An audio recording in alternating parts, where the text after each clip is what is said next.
This is a very sort of surprising way to start today's show, but there is now speculation that Donald Trump is in Washington, D.C., and may be getting arrested or indicted imminently. Now, it is speculative, but the speculation is based on a previously unannounced, seemingly last minute trip that Donald Trump made to Washington, D.C. last night. Newsweek reporting Donald Trump's surprise visit to Washington, D.C. sparks arrest speculation. Trump made a surprised and unannounced visit to D.C. Sunday, prompting speculation and rumors about the reason for his trip. The video of Trump arriving at Dulles Airport in Virginia, an airport frequently used by those heading to the Capitol, was posted online by freelance reporter Andrew Leiden. Trump can be seen getting out of a plane, heading into a vehicle. Trump appears to be wearing golf shoes and a white polo top. Now, we're getting into details that seem so trivial, but there have already been counterpoints that it appears to be his golf shoes, but those are not actually shoes Trump wears to golf. And thus the idea is he is not just showing up to golf or necessarily coming from the golf course. But Trump does stay at his golf courses when he travels around, if there's one available. And the motorcade then is believed to have gone in the direction of one of Trump's golf courses. Now, there is video of what took place, and there are a number of very strange things in the video. We're going to play it, see if you can spot some of them. Then I'll mention a couple of things that I noticed and that others have noticed as well. We see Donald Trump coming off the plane, holding something. Not totally clear what he is holding, and getting into a vehicle. Is making its way off. And then this is at 6:31 p.m. And then they drive away. One of the really, really strange things that was pointed out is that it sort of looks like Trump is carrying a bottle of ketchup. A bottle of ketchup, which is an extraordinarily strange thing for a president, former president, to be carrying. But it might be something else, could be a MAGA hat folded up, or who knows what it is. So there's a couple of different things going on here. First of all, do we really know why he's in D.C.? We don't.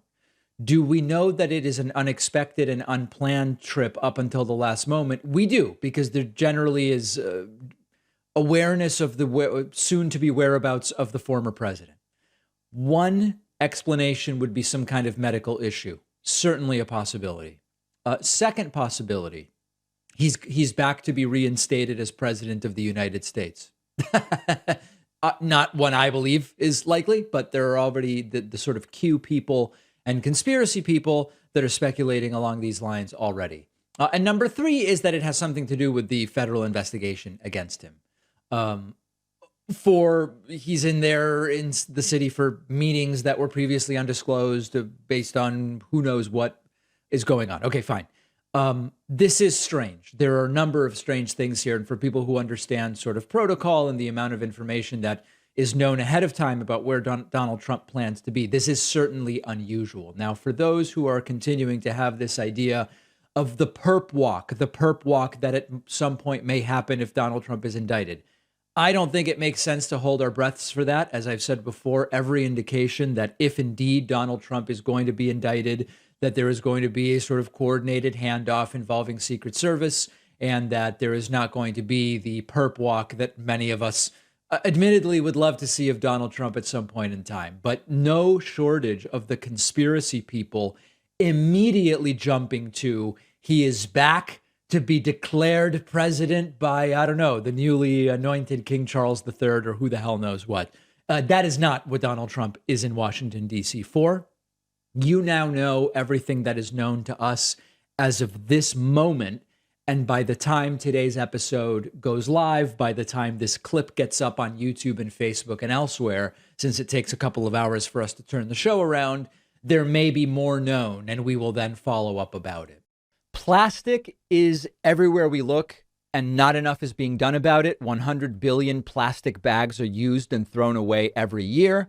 But you can help make a change. Our sponsor, Hold On, makes trash and kitchen bags that are heavy-duty, plant-based, non-toxic, and 100% home compostable, which means they break down in weeks rather than decades. They don't fill up our landfills. They don't pollute our oceans. Their Zip Seal kitchen bags come in sandwich or gallon bag sizes to fit your needs. And the best part about Hold On bags is they work. I use them at home. They're just as good as all of the name brand bags. You fill them up, they stretch, and they don't break. Everybody uses trash bags and freezer bags.